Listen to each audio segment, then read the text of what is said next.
حضور پاک صلی اللہ تعالیٰ علیہ وسلم کی میلاد کا جب بھی مہینہ آتا ہے کچھ برساتی کیڑے باہر نکل آتے ہیں، اور اب تو سوشل میڈیا کا زمانہ ہے، گند پھیلاتے ہیں بہت زیادہ۔ سبسکرائب کیجیے ہمارے چینل نور رضا کو اور بیل آئیکن کو پریس کیجیے جس سے آپ کو ہماری نیو ویڈیو کی نوٹیفیکیشن ملتی رہے۔ میرے عزیزوں، اللہ تعالیٰ کا کرم و احسان ہی تو ہے کہ اس نے اپنے حبیب پاک کے چاہنے والوں میں بنایا، حضور کی میلاد منانے والوں میں بنایا، حضور پاک کا تذکرہ سن کر خوش ہونے والوں میں بنایا، حضور کا نام سن کر کے انگوٹھے چومنے والوں میں بنایا، اپنی حاجتوں کے لیے رسول کا وسیلہ لینے والوں میں بنایا، بیٹھتے اٹھتے حضور کو مدد کے لیے پکارنے والوں میں بنایا، اور اپنا سب کچھ گنبد خضرا کہنے والوں میں ہمیں بنایا۔ اور اس پر بھی اللہ کا بڑا احسان یہ ہے کہ ہزاروں لاکھوں جماعتیں ہونے کے باوجود عظمت رسالت پر حملہ کسی نے کیا تو اس کے دفاع میں کھڑے ہونے والی جماعت میں ہمیں بنایا۔ یہ اللہ کا احسان ہے کہ اللہ جسے چاہتا ہے وہ اپنے فضل سے نوازتا ہے، اور اپنے حبیب پاک کے قرب میں جسے چاہتا ہے منتخب فرماتا ہے۔ عزیزان گرامی وقار، آج بڑی رات ہے اور 12ویں شب ہے، اور رسول پاک صلی اللہ تعالیٰ علیہ وسلم کی ولادت کی گھڑیاں ایک زمانے میں یہی تو وہ وقت تھا جب ساری کائنات انتظار میں تھی کہ وہ حبیب کبریا اس دنیا میں تشریف لانے والے ہیں۔ حور و ملک، جن و بشر، سارے لوگ، ساری اشیاء کائنات کی اس حبیب باری صلی اللہ علیہ وسلم کے ولود مسعود کے انتظار میں تھی، اور اس گھڑی کو عالم اسلام میں آج ہر جگہ عید کے طور پر منایا جاتا ہے، لیکن بعض لوگوں کو اس کی تکلیف ہے، بعض لوگوں کو تکلیف ہے۔ حضور پاک صلی اللہ تعالیٰ علیہ وسلم کی میلاد کا جب بھی مہینہ آتا ہے کچھ برساتی کیڑے باہر نکل آتے ہیں، اور اب تو سوشل میڈیا کا زمانہ ہے، گند پھیلاتے ہیں بہت زیادہ، ادھر ادھر گند پھیلا کر کے یہ بات باور کرانے کی کوشش کرتے ہیں۔ میاں وہ صحابی بتائیں جس نے سب سے پہلے میلاد منائی، وہ صحابی کا نام بتائیں جس نے سب سے پہلے جلوس نکالا۔ سنیوں کو وسوسے میں ڈالنے کے لیے اس طرح کی باتیں لاتے ہیں۔ ان سے کوئی یہ نہیں پوچھتا کہ اس صحابی کا نام بتائیں جو سومیہ گراؤنڈ میں اتنا بڑا اجتماع کراتے تھے، 10 دن کی کانفرنسیں کراتے تھے۔ کوئی ہے جواب؟ بڑے بڑے اجتماعات، بڑے بڑے چلے، بڑے بڑے قافلے، یہ تمام چیزیں کیا عہد صحابہ میں تھیں؟ نہیں۔ آج آپ اس کو نیکی سمجھ کر کرتے ہو، خیر سمجھ کر کے کرتے ہو، تو ظالموں جب تمہارا جمع ہونا خیر ہو سکتا ہے تو مصطفیٰ کے نام پر جمع ہونا کیوں نہیں خیر ہو سکتا؟ اب میں بتاؤں کہ ولادت باسعادت کا تذکرہ صحابی کی بات پوچھتے ہو، تابعی کی بات پوچھتے ہو۔ ارے میاں، ہم نے تو پڑھا ہے کہ اللہ نے ابھی کسی کو پیدا بھی نہیں کیا تھا، ابھی کسی کو پیدا بھی نہیں کیا تھا، ساری روحوں کو ایک میدان میں جمع فرمایا، اس کو یوم الست کہا جاتا ہے۔ اس کا تذکرہ قرآن پاک میں بھی آیا ہے، 9ویں پارے میں رب تعالیٰ نے ارشاد فرمایا وَإِذْ أَخَذَ مِن بَنِي آدم، تمام آدم کی اولاد سے اللہ تعالیٰ نے ایک وعدہ لیا تھا کہ اس بات کا، ساری روحیں تھی، جسم کسی کا نہیں تھا، کوئی پیدا نہیں ہوا تھا۔ رب تبارک و تعالیٰ نے ساری روحوں سے ایک سوال کیا، أَلَسْتُ بِرَبِّكُمْ، کیا میں تمہارا رب نہیں ہوں؟ سب روحیں خاموش تھی، سب سے پہلے روح محمدی نے جواب دیا، بلا وربنا، کیوں نہیں مولا، تو ہی تو ہمارا رب ہے۔ اس روح محمدی کے جواب پر پھر انبیاء نے جواب دیا، انبیاء کی روحوں کے جواب میں اولیاء کی روحوں نے جواب دیا، اولیاء کی روحوں کے جواب میں مومنین کی روحوں نے جواب دیا، مومنین کی روحوں کے جواب میں سارے انسانوں کی روحوں نے جواب دیا۔ پتہ یہ چلا کہ رب ذوالجلال کی ربوبیت کا اقرار یوم الست میں بھی اگر کسی نے سب سے پہلے کیا تھا تو وہ روح محمدی ہے۔ وہاں پر بھی جلوے مصطفیٰ کریم صلی اللہ علیہ وسلم ہی کے تھے، وہاں پر روح محمدی ہی کے جلوے تھے یوم الست میں۔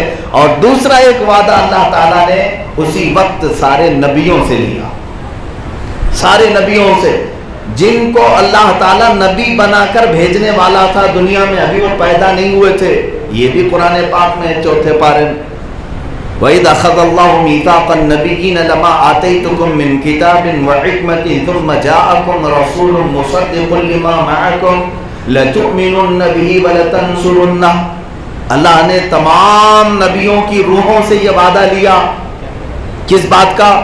کہ تم نبی بنا کر بھیجے جاؤ گے، تمہارے زمانے میں اگر میرا محبوب رسول آ گیا، میرا رسول آ گیا جو تمہاری کتابوں کی تصدیق کرتا ہوا ہے، تو تم سب کے سب اس پر ایمان لاؤ گے اور اس کی مدد کرو گے۔ نبیوں سے پوچھا رب تعالیٰ نے اَأَقْرَرْتُمْ، کیا تم اس بات کا اقرار کرتے ہو؟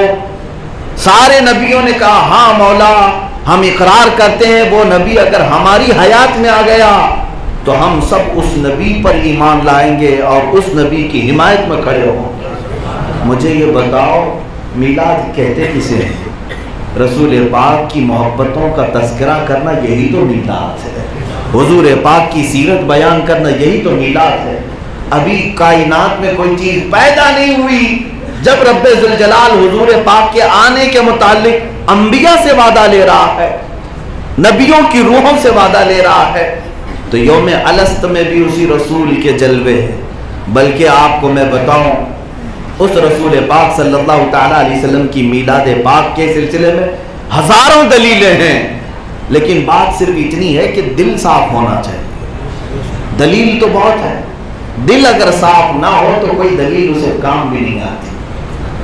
جس کے دل میں کڑن ہو، جلن ہو، اسے عیب ہی نظر آئے گا، اور جس کے دل میں محبت مصطفیٰ ہو، قلب پاک ہو، وہ اپنے نبی کی محبت میں یہ تمام چیزیں قبول بھی کرے گا۔ عزیزان گرامی وقار، سیدنا آدم علیہ السلام کی جب ولادت ہوئی، آپ کو مٹی پانی سب سے گوندا گیا اور آپ کی روح کو جب آپ کے جسم میں ڈالا گیا، جانتے ہیں آپ کی تخلیق کے متعلق شیخ عبدالحق محدث دہلوی رحمۃ اللہ تعالیٰ علیہ نے فرمایا کہ آدم علیہ السلام کی جب تخلیق ہوئی، آپ کی شکل بنائی گئی تو روح پھونکی گئی، اس میں روح باہر آ گئی۔ جسم کے اندر روح قرار نہیں پا رہی تھی، اس لیے کہ جسم مٹی کا ہے اور روح نور ہے، روح نور ہے اللہ کا، تو یہ باہر آ جاتی۔ کئی مرتبہ ایسا ہوا تو پھر اللہ تعالیٰ نے آدم علیہ السلام کی پیشانی میں نور محمدی کو رکھا۔ اس کے بعد آدم علیہ السلام کے جسم میں روح ڈالی گئی، آپ بیدار ہوئے اور آپ نے آنکھیں کھولی، تو جیسے ہی آپ کی آنکھیں کھلی سب سے پہلا کلمہ آپ کو جو نظر آیا لا الہ الا اللہ محمد رسول اللہ۔ سیدنا آدم علیہ السلام عرش کے پایوں پر، عرش کے دروازوں پر یہ لکھا ہوا دیکھا، جنت کے درختوں پر یہ لکھا ہوا دیکھا، یہ کلمہ طیبہ ہے۔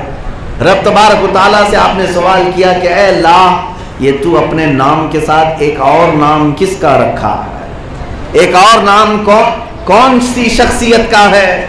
اللہ تعالیٰ نے ارشاد فرمایا اے آدم تیری اولاد میں میرا ایک محبوب نبی پیدا ہوگا، اس کا نام میں نے ہر عرش کے دروازے پر، ہر جگہ پر رقم کر دیا ہے۔ اسی لیے اعلیٰ حضرت فاضل بریلوی رضی اللہ تعالیٰ عنہ نے یوں فرمایا ذکر خدا جو ان سے جدا چاہو نجدیو، ذکر خدا جو ان سے جدا چاہو نجدیو، واللہ ذکر حق نہیں کنجی سقر کی ہے۔ میں مانتا ہوں اے عقل والو میرا محمد خدا نہیں ہے، مگر دلوں میں یہ نقش کر لو کہ وہ خدا سے جدا نہیں ہے۔ اللہ عز و جل نے اپنے نام پاک کے ساتھ محمد صلی اللہ علیہ وسلم کا نام پاک آسمان کے ہر دروازے پر، عرش پر، وہاں کی جنت کے درختوں پر رقم فرمایا۔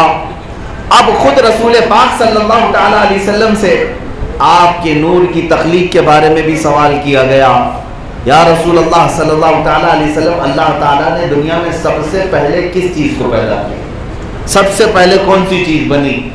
رسول پاک صلی اللہ تعالیٰ علیہ وسلم نے ارشاد فرمایا، مصنف عبدالرزاق کی حدیث مشہور ہے حدیث جابر کے نام سے، حضور پاک صلی اللہ تعالیٰ علیہ وسلم نے ارشاد فرمایا اے جابر، اللہ نے سب سے پہلے مخلوقات میں میرے نور کو پیدا کیا، اور اس کے بعد پھر اس نور کے 4 حصے کیے الگ الگ. ایک طویل حدیث ہے. ایک حصے سے اللہ نے عرش کو پیدا کیا, دوسرے سے لوح کو, تیسرے سے قلم کو, چوتھے حصے میں پھر 4 حصے کیے گئے. ان میں سے پھر ایک حصے سے حاملان عرش کو, دوسرے سے آسمان کو, تیسرے سے ملائکہ کو, پھر چوتھے حصے کو 4 حصوں میں تقسیم کیا. ان میں سے پھر ہر ایک حصے سے چاند و سورج کو, دوسرے سے ستاروں کو, تیسرے سے انبیاء کو پیدا کیا. پھر چوتھے حصے کو 4 حصوں میں تقسیم کیا. میرے آقا صلی اللہ علیہ وسلم نے اس حدیث کو اتنی طویل بیان فرمایا, یہاں تک کہ حضرت جابر فرماتے ہیں کائنات کی ہر شے کو اللہ نے نور محمدی سے پیدا کیا, نور محمدی سے پیدا کیا. اسی کے جلوے رسول پاک صلی اللہ تعالیٰ علیہ وسلم کے نور پاک کے جلوے کائنات کی ہر شے میں اللہ نے رکھا. چاند جو چمک رہا ہے, سورج کو جو جگمگاہٹ ملی ہے, ستاروں کی جو جلولاہٹ ہے, یہ سب قدم مصطفیٰ کی برکت ہے. عزیزان گرامی وقار, رسول پاک صلی اللہ تعالیٰ علیہ وسلم ارشاد فرماتے ہیں آدم علیہ السلام کی تخلیق سے 12,000 سال پہلے, آدم علیہ السلام کی تخلیق سے 12,000 سال پہلے اللہ رب العزت نے میرے نور کو پیدا کیا, اور میں رب ذوالجلال کے جلو خاص میں, قرب خاص میں اس کی تسبیح بیان کرتا رہا. 12,000 سال.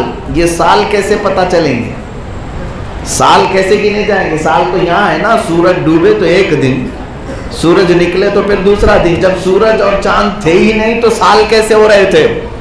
اور حضور پاک صلی اللہ علیہ وسلم نے فرمایا 12,000 سال. تو میرے عزیزوں 12,000 سال کا مطلب یہ دنیاوی 12,000 سال نہیں, وہ نوری 12,000 سال ہے, وہ نوری 12,000 سال ہے. اور نوری سال کی کوئی انتہا اور ابتدا پتہ ہی نہیں انسانوں کو, اس لیے کہ وہ نور والا ہی جانتا ہے. اللہ رب العزت نے پیدا کیا, اور میرے آقا صلی اللہ تعالیٰ علیہ وسلم ارشاد فرماتے ہیں ہزاروں سال تک میں اپنے رب کی تسبیح بیان کرتا رہا.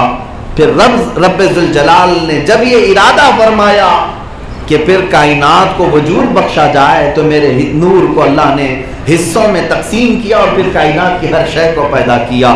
اب اس میں مدارج النبوہ میں جو منزلیں بتائی گئی ہیں رسول پاک صلی اللہ علیہ وسلم کے نور پاک کی, 1,000 سال الگ الگ منزلوں میں حضور کا نور سفر کرتا رہا. عالم عبودیت میں, عالم عبدیت میں, عالم عظمت میں, عالم رحمت میں, کئی عالم ایسے ہیں جس میں حضور پاک کے نور کو سفر کرایا گیا. پھر اخیر وہ وقت آیا جب آدم علیہ السلام کو اس فرش گیتی پر بھیجا گیا. اب رسول پاک صلی اللہ تعالیٰ علیہ وسلم کی بارگاہ میں حضرت عباس صحابی بھی ہیں, حضور کے چچا بھی ہیں, انہوں نے جو قصیدہ بیان کیا حضور کی شان میں, اس میں یہ لکھتے ہیں یا رسول اللہ صلی اللہ تعالیٰ علیہ وسلم, اگر آپ کا نام نہ ہوتا تو آدم علیہ السلام کی توبہ بھی قبول نہ ہوتی.